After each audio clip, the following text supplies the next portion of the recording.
किसी भी प्रदोष के दिन, प्रदोष काल में एक बार लगा दे, उसके बाद में अपनी कामना कर कर बेलपत्री एक छोटा सा उपाय अवश्य करिएगा। अगर बच्चे कोई एग्जाम में बैठ रहे हैं या कंपटीशन एग्जाम है या नौकरी के लिए अप्लाई कर रहे हो, मान लो 4-6 महीने से बैठे हो, 8 महीने से बैठे हो, सर्विस नहीं है, नौकरी नहीं है, तो एक छोटा सा उपाय अवश्य करिएगा शिव महापुराण का। महाराज बेलपत्री के पेड़ के नीचे विराजमान होकर, बेलपत्री के पेड़ के नीचे जिसको नौकरी के लिए या एग्जाम में बैठ रहा है वो जल चढ़ाए, बेलपत्री के पेड़ के नीचे थोड़ा सा दूध चढ़ाए, फिर जल चढ़ाए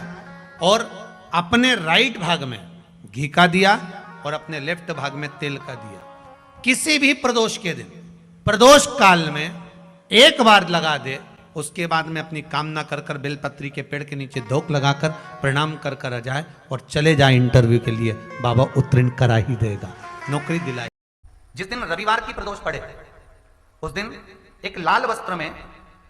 पीली सरसों रखकर और उसके अंतर्गत कुछ भी एक, या तो बमूल का कांटा ना मिले तो गुलाब का कांटा ही उसके अंतर्गत रख लीजिए। और मान लो कोई काम ऐसा है कि उसमें पैसा तुम्हारा आ ही नहीं रहा, बहुत घाटे पर घाटा जा रहा है, नुकसान बहुत हो रहा है और कोई काम हो ही नहीं रहा, तो महाराज जिस दिन रविवार की प्रदोष पड़े उस दिन एक लाल वस्त्र में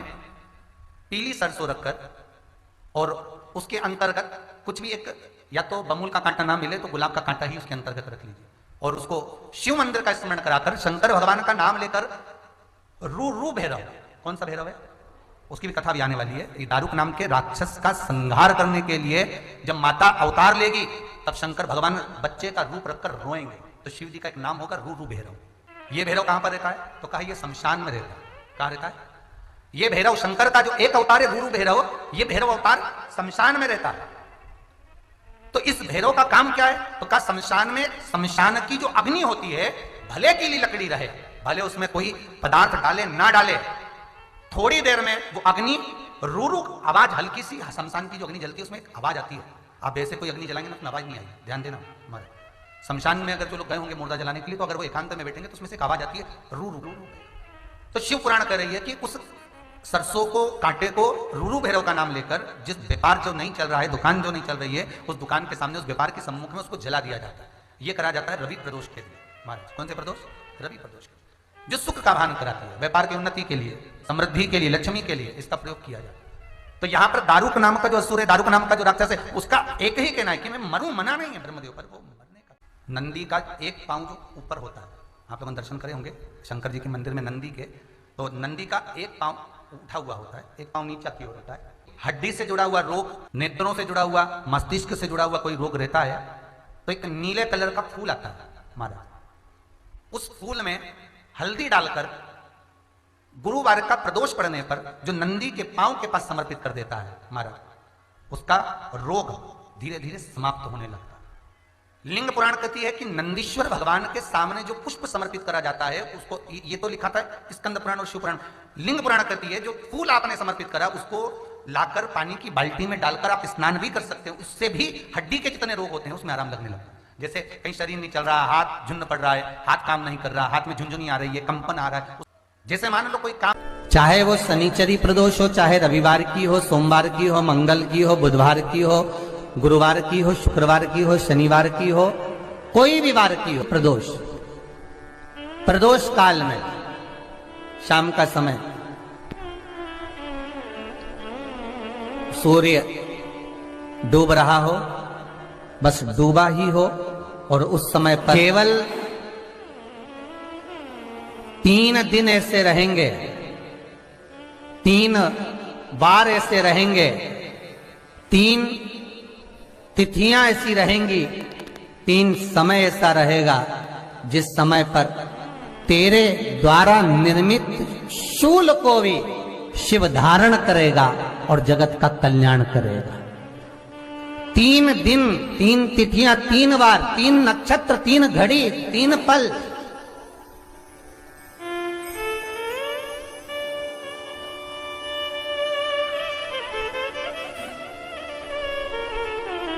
जिसमें बाबा शूल भी धारण करते हैं, और शूल अकेले धारण नहीं करते महाराज, जो धतूरा होता है ना, दर्शन करें धतूरे के, कांटे कांटे सा होता है धतूरा, तो वो धतूरे के साथ में बाबा शूल धारण करते हैं। बेलपत्री के शूल को, ये बहुत बहुत आनंदमय कथा है महाराज जी, जिसके जीवन में हमेशा कांटे ही मिले हैं। बेटी बड़ी हुई तो घर में मायके में दुख देखा, और मायके से गई ससुराल में तो ससुराल में दुख देखा। ससुराल में भी दुख देखने के बाद में भी पति को बहुत कुछ काम खुलवाया, बहुत धंधे खुलवाए, नौकरी लगवाई, पर वो पति बार बार छोड़ कर आ गया, बार बार तकलीफ भोग रहा है, बार बार कष्ट भोग रहा है। फिर थोड़े दिन काम करता है, थोड़े दिन छूट जाता है, फिर व्यापार में बढ़ता है, फिर छूट जाता है, फिर कोई दुकान खुलवाई, थोड़े दिन अच्छी चली, फिर वापस वहीं घर पर आकर बैठ गया। अर्थात उसके जीवन में वो शूलता चल रही है। तो बाबा देवाधिदेव महादेव कहते हैं, ये 3 घड़ी, 3 पल, 3 नक्षत्र, 3 समय, 3 दिन में जो शूल मुझे समर्पित करता है, उसके जीवन से मैं शूल हटा देता हूं। वो 3 दिन लिखे स्कंद पुराण।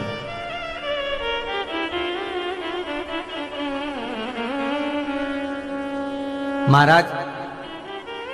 बैसाख महीने में जो प्रदोष आती है, बैसाख के महीने में बहुत ध्यान से सुनना भाई, जो अपनी जिंदगी से बहुत तंग आ गए हो, परेशान हो गए हो, कष्टमय जीवन जी रहे हो, बहुत दुखी हो गए हो, उनके लिए ये स्कंद पुराण का चरित्र फिर मिले ना मिले, आप प्रेम से सुन लो भाव से। पहला, बैसाख महीने की प्रदोष, चाहे वो शनिचरी प्रदोष हो, चाहे रविवार की हो, सोमवार की हो, मंगल की हो, बुधवार की हो, गुरुवार की हो, शुक्रवार की हो, शनिवार की हो, कोई भी वार की हो, पर बैसाख महीने की प्रदोष, प्रदोष काल में शाम का समय सूर्य डूब रहा हो, बस डूबा ही हो, और उस समय पर सूर्य के डूबन के तुरंत बाद बाबा को धतूरे के साथ में बेलपत्री ना चढ़ाते हुए, बेलपत्री के वृक्ष के 7 कांटे बाबा के शिवलिंग पर समर्पित करे जाते हैं महाराज,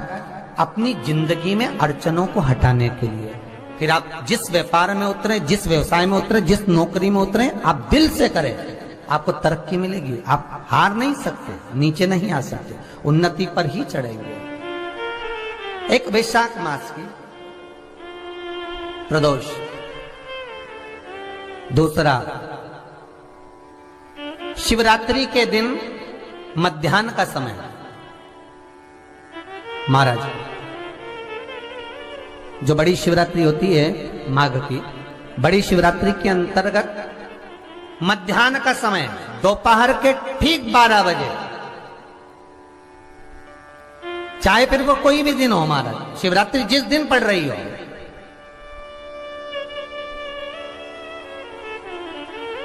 उस दिन भी धतूरे के साथ बाबा को 7 कांटे बेलपत्री के वृक्ष के समर्पित होते हैं महाराज। इसमें आप ये वाले जो कांटे हैं, जो शिवरात्रि के दोपहर 12 बजे वाले हैं, अगर कोई मदिरा पीने वाला हो, व्यसन में डूबने वाला हो, कोई जुआ खेलने वाला हो, कोई गलत वैश्यावृत्ति करने वाला, या अपने मार्ग से विचलित कोई व्यक्ति है, उसके लिए भी ये कांटे बहुत काम आते हैं महाराज। दूसरा, पार्वती, तेरे द्वारा तेरे नयन अश्रु से जो प्रगटा हुआ बेल का वृक्ष है,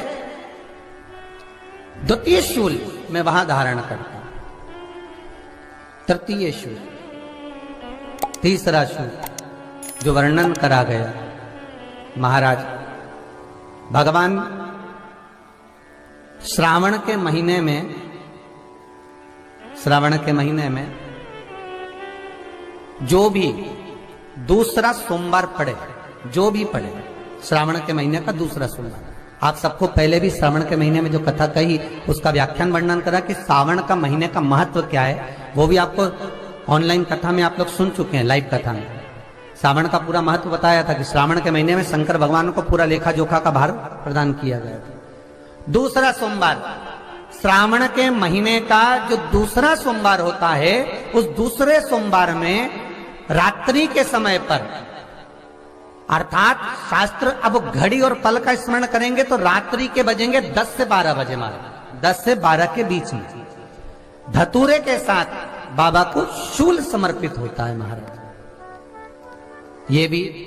हमारी बाधाओं को, हमारी तकलीफों को व्यापार व्यवसाय के लिए, नौकरी सर्विस के लिए, बहुत सारे एग्जाम में आप बैठ लिए, गवर्नमेंट एग्जाम के लिए बैठ लिए, नहीं हो रहा, ये 3 बार मेरे शंकर को बेलपत्री के वृक्ष के शूल समर्पित होते हैं, उसका आनंद पाना। मेरी जीजियों, 2 चीजें बड़ा स्मरण में रखिएगा। एक, बैसाख महीने में मट्टी के पात्र का जल, अभी क्या चल रहा है? फागुन। अभी क्या चल रहा है? फागुन। जब बैसाख का महीना आए ना,